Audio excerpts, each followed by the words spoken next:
নমস্কাৰ বন্ধু বান্ধৱীসকল, এয়া চাওকচোন গুৱাহাটী মহানগৰীৰ আজৰা কলনী। ইমান সুন্দৰ পৰিৱেশত মুগ্ধ হৈ ভিডিঅ' এটা কৰিবলৈ বাধ্য হ'লোঁ।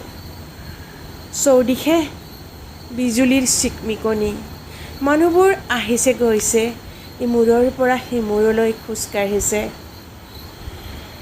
অহা